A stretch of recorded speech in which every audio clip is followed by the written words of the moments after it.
My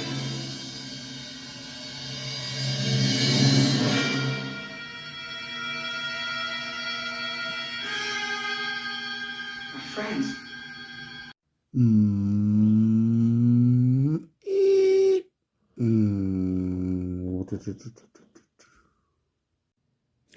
Peace and long life. I watched the episode Charlie X, which was actually the second episode of the original series to air. It's very interesting. A whole video could be done about how Charlie X has these overwhelmingly superhuman powers, and the similarity to the second pilot, which will be the third episode to air, where no man has gone before, with the transformation of Gary Mitchell and Dr. Daner.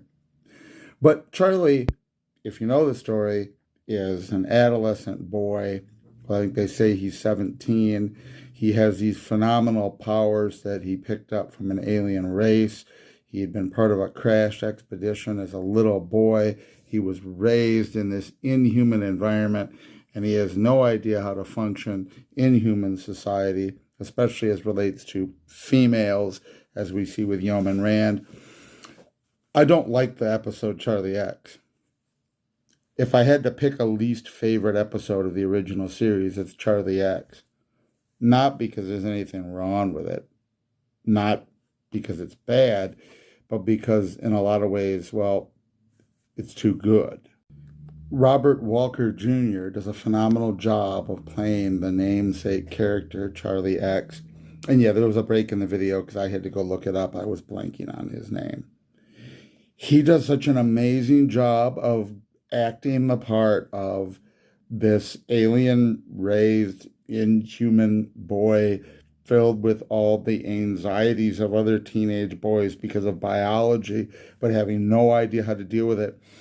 When I was not even in puberty yet as a child watching this episode, his discomfort and anxiety are so palpable that it's uncomfortable to watch. Really, to this day, watching Charlie X is a triggering thing that reminds me of every embarrassing or awkward thing I ever did as a young man. It's just, he does it so well. And because of that, I don't watch Charlie X. I think I've probably watched the episode. I mean, when it was on when I was a kid, I probably got subjected to it a dozen times. But as an adult, I sort of skipped it, I think maybe twice. Now I have sat through it. Charlie X, again, he plays the role so well. It has that effect. And there's a lot of other things you could say about the comparison with Gary Mitchell and people, humans being corrupted by power. But something happened yesterday, and then I was watching Charlie X, and it made me think of this, and this is the issue of toxic fandom.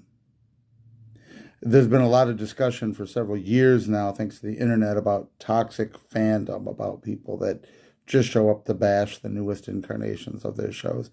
But I was thinking about the amount of negative response I get from Star Trek fans because I'm not a raging liberal in the current 21st century, early 21st century sense.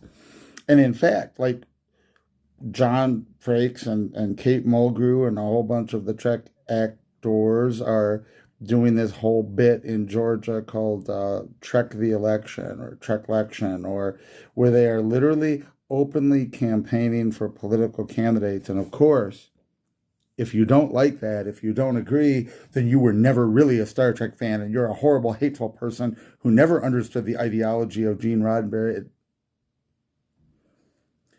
Gene Roddenberry had the talent, the foresight, and the class not to get pulled into that which is contemporary. He didn't get pulled in to specific names and parties and movements. He pulled us into a large, big picture of what a future could be without screaming at the screen about specific policies or people. And I was thinking about this in regards to Charlie X because it occurred to me that the franchise of Star Trek, under the leadership of people like Kurtzman and of well-intentioned tomfoolery by the actors doing things like Track the Election. That's the real toxic fandom. That's the real toxicity, is to take something that is epic, mythos, legendary, that could be a part of our culture for another 500 years, and make it so trite and ordinary and temporary and dated as to use it to campaign for people without the understanding that you look at the person and you see some great hero. We look at the person running, some of us, and we see Kodos, the executioner, whose policies can only lead to mass starvation and then the mass murder of a population. And of course, you're campaigning for that and screaming at me that I never understood Star Trek. Well, maybe if you would talk about principles rather than people, talk about the ideals of Star Trek and the future. Because if you do that well and your candidates are what you think they are, then you're doing the same thing, aren't you? Instead, you're Charlie X. You're wandering around the starship now. Roddenberry's dead, and you all got famous names from Trek, and you're wandering your starship thinking that you're Captain Kirk, thinking that you're Gene Roddenberry, but really, you're Charlie X. You're the dude that inherited power and doesn't know what to do with it and doesn't know what it means to be part of the vision, really, and sits in the shadow of great people and don't know what to do next. And your efforts look painfully awkward and trite as ones who don't understand 1/10 of how things work as well as Gene Roddenberry did. And there you go. The actors themselves have become the toxic fandom. They are the toxic leadership. And the people who think Star Trek was all about for the last 50 plus years getting their candidate elected in the year 2020. You never understood Star Trek, and you are not a real Star Trek fan.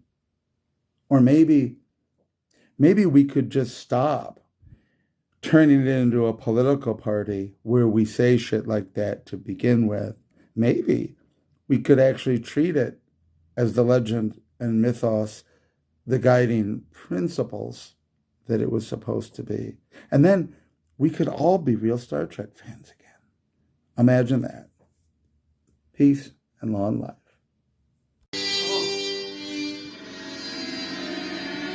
Captain, how did It's all right. Sensors show there's something there, Captain. Deflectors indicate no solid substance.